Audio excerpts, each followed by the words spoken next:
we'll continue to explore the ways that the UN community can help navigate a road to sustainability and attain great resources and network capabilities. I believe online we have from First West Credit Union, British Columbia's third largest credit union, with more than $17 billion in assets under administration and more than 250,000 members, recently became a signatory to the Principles for Responsible Banking and one of the only few financial cooperatives globally in this space. The UN Principles for Responsible Banking, commonly referred to as the UNPRB, is a single framework for sustainable banking industry developed through a partnership between banks worldwide and the United Nations Environment Program Finance Initiative, also known as UNEP FI. I'm happy to introduce virtually Paul Brodeur, I think, hopefully I pronounced that correctly, First West Chief Strategy and Market Growth Officer, joins us today from Kelowna, British Columbia, just outside of Vancouver. And for a discussion with Johan Lopez, and he's a regional network coordinator for the Americas at UNEP FI, New York's office, with a background in social impact initiatives, green finance, and sustainable development. Prior to being at UNEP FI, he worked as assistant vice president at Citibank in the operational area of business in Latin America. He's currently pursuing a master's degree in climate and society from the University of Columbia. Paul and Johan, greetings to you both. And let's connect with First West's journey and the decision behind becoming part of the PRB framework. Take it away. Hello, everyone. Thank you very much for your time. And being mindful of time, I just want to dive in, and I will skip the introduction and just go to the questions with Paul. Paul leads the design and execution of the ongoing evolution in First West Credit Union strategy. In his role, he's looking at the way the organization is directly overseeing the relating ESG, sustainability, brand engagement, product and pricing, and operations for business compliance. Paul brings the extensive experience and background in wealth management, strategic leadership, and he ensures that expertise levels aligns with First West Credit Union ESG strategy. So, Paul, I talk a lot to your team, and as my director stated earlier on today, we at the PRB are looking at helping banks and helping financial institutions to align their strategy with sustainability and climate. And before we start this hard chat, I just want to also highlight that the PRB is a framework. It's a framework for everyone to use for any size of bank. We have big banks, small banks, credit unions that are looking into how to implement and how to go in this journey. So we are not here to punish anyone. We're not here to point fingers. It's just actually to work together with you. And in Brazil, we also have a lot of members there, and I'm also lead the Latin America efforts, so happy to talk to you after this.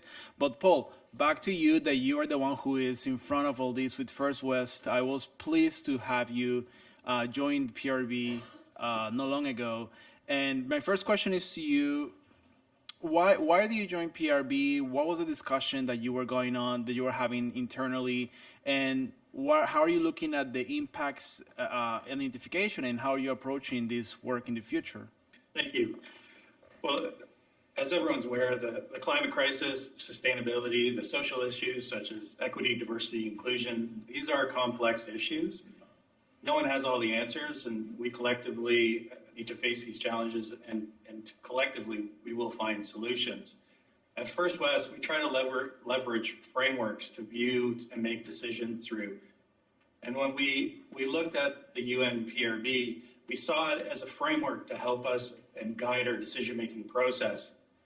We spent about a year looking at the UNPRB. We wanted to make sure that we were ready to commit, but more importantly, be able to contribute.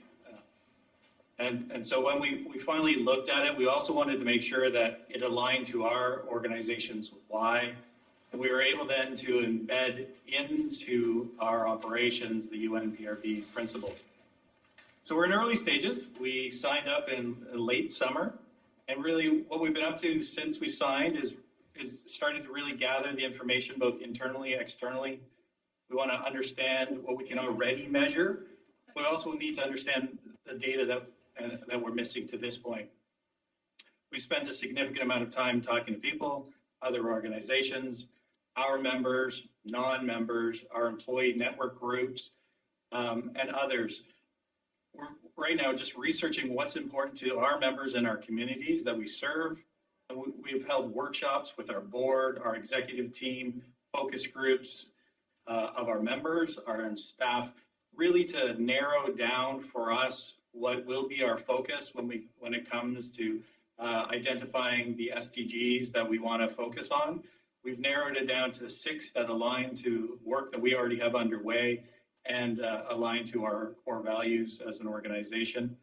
Like I said earlier, we're in our early stages of this program, but we're really excited about the journey in front of us and the support that we've already received by being a signatory through the peer group that we now have to draw upon, who are either a little further on their journey or on the journey with us, so that we can get to the right answers as we move forward.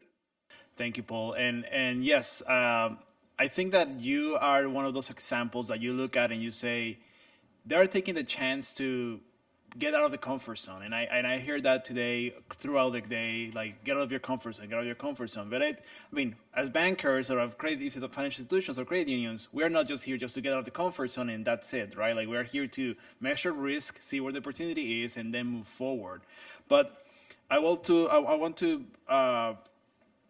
rephrase what Paul said. Is you're in an early stage and you're looking at the data and you're looking at how to get there.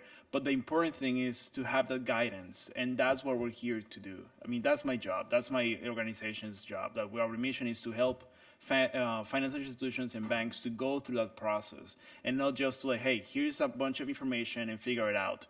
So I know that, Paul, when you were looking into signing the PRB, you were also looking at the ESG ratings. We've seen the progress as well in your ESG ratings, but what helped you move the needle in terms of joining the PRB, moving forward into this agenda, and being one of the first credit unions in North America to join as well? How do you see these results and the future that you have upcoming? Yeah, so about 2 years ago, our Young Leaders Network approached us with an initiative in which they would like to explore with Sustainalytics to undertake an assessment of us as an organization from an ESG lens.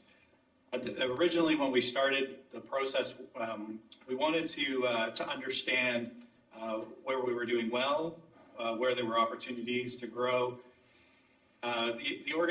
From the beginning, we were always going to want to disclose the rating when it came out from sustainability. We were really excited when it came that we had a very successful rating. Low is a good score when it comes to Sustainalytics rating system. What we did was we used that not to get a score, but really as a way of understanding where our opportunities as an organization were. Also to help us understand where our blind spots were as an organization when it comes to our ESG journey. And again, that's why we look to the PRB to really help us understand the framework that would help us guide better decision making as we move forward and looking at our strategy as an organization for growth. Also, we're in the middle of working through our brand and our brand refresh, and both of these exercises, both from Sustainalytics, but also working with the UNPRB, we were able to really frame how we want to move forward as an organization that aligns to our core values and to those values that our members appreciate about us as a credit union. Thank you, Paul. Lining up what you were just saying, how do you see, or how do you envision, or your perspective on the role of credit unions in terms of sustainability in North America, and where does First West sit in all of this? So, in my opinion, it sits in the DNA of all cooperative institutions. People who choose to work with a credit union have an alignment already, in our opinion, to the UNPRB and also to the SDGs. And I know this because for decades now, we at First West have been selling ESG investments to our members way before it was in vogue over the last few years. And when we speak to the members about the importance and the impact that their investments could have, not that go beyond their returns, we have buy-in immediately, so much so that in our retail distribution network, 95% of all our investments that we now sell have an ESG mandate.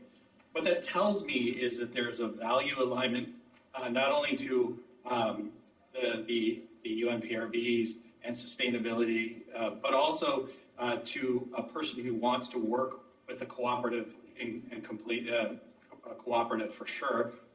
And that value alignment for us permeates not only our membership, but at our highest levels. Our board is completely on side, senior leadership, and the employee network are all supportive of us as we move forward. It also gives flexibility to other organizations that don't have the focus like other organizations who have to focus exclusively on the bottom line. Because an individual chooses to work with a cooperative, it gives us a little wiggle room to not only look for bottom line outcomes, but also outcomes that impact society as a whole, our membership. And so I think that gives us a strategic advantage over non-cooperatives. The sustainability and the equity, these are challenges that cut across institutions, industries, and countries. I think financial services are in a unique position to be a catalyst of change. Historically in Canada, credit unions have been leaders in social change. Credit unions in Canada were the first to lend to women in their own name. The climate crisis, equality challenges that we face today is this generation's opportunity as credit union leaders to lead change and move us forward and to solve some of these challenges that we face both in Canada and globally. And I'm excited. It's what gets me out of bed every day.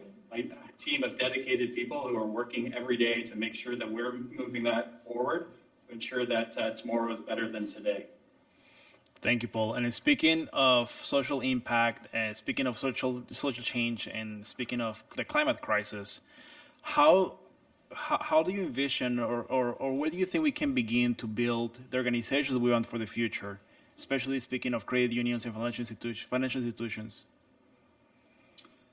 Yeah, it starts with the people, right? And it starts with engagement and engaging your employees, engaging, building enterprise knowledge and thinking. I also believe it needs to be about a principle-based approach versus a rules-based approach.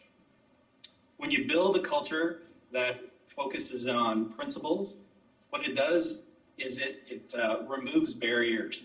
A risk-based approach, to some degree, I think constrains thinking of what is the potential and what is possible. So by thinking from a principle-based approach, empowering your people to solve the problem, bringing together diverse thought, you create greater outcomes than you can possibly do by constraining those. And so finally, I would encourage that we have difficult conversations that need to happen. There will not always be comfortable conversations, but they are conversations nonetheless that are important and absolutely necessary. Thank you, Paul. Yeah, speaking of difficult conversations and the challenges that you all might face when we're talking about sustainability beyond the sustainability teams, can you please tell us your experience on how do you start the conversation internally beyond just your team, beyond the strategy of climate?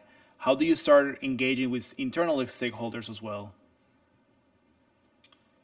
Yeah, that's a great question. I'm probably in an envious position. For us, this started as a grassroots. Our young leaders brought this forward. So this wasn't a top-down approach. This was a bottom-up approach, which I think has huge amount of power. What it then created was executive sponsorship from the board, but also from our CEO. I think that what that does is it creates alignment throughout the organization. I also have a wonderful core team of subject matter experts, and we work off a principle-based approach. We also have an advantage. As an organization, over the last several years, we've been moving to become an agile enterprise. And what that allows us to do is to work cross-functionally across the organization, bringing different skill sets together. And while we bring forward the problem that needs to be solved, it is the organization, the squad that we would call it, that is tasked with trying to identify solutions. and we try to use the mindset that the opportunities that are embedded in the SDGs into our solutions that we're trying to create for our members and for our organization as a whole. So that gets through the barrier of limited resources, because we're permeating the principles of the SDGs and the PRB throughout the organization as a lens to solve the problems that we're trying to address, whether it's construction of a product, solutions, in the way we engage our membership, future members, and so forth. These are lenses in which we use, which helps us eliminate what can sometimes be that constraint of resources. Thank you, Paul. I know we can stay here all day talking about this, but also want to be mindful of your time. And Paul, I just want to give you if you can tell him one line, a last message to the participants here that are looking at this journey of sustainability, that are looking to start measuring, that are looking to start looking at their impact. What would you say to them? You know, culture is key, right? I think the old expression is culture eats strategy.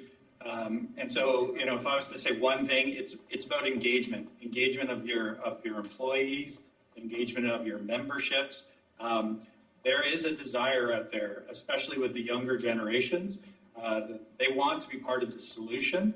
And I think the more we can engage and have these really robust dialogues, the solutions are there.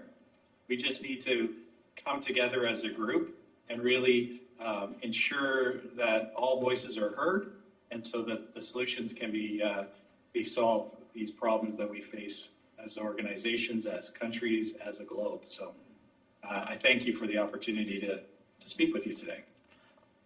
Thank you very much, Tom. Looking forward to continue working with you, and looking forward to continue having you as a great example for other members and participants.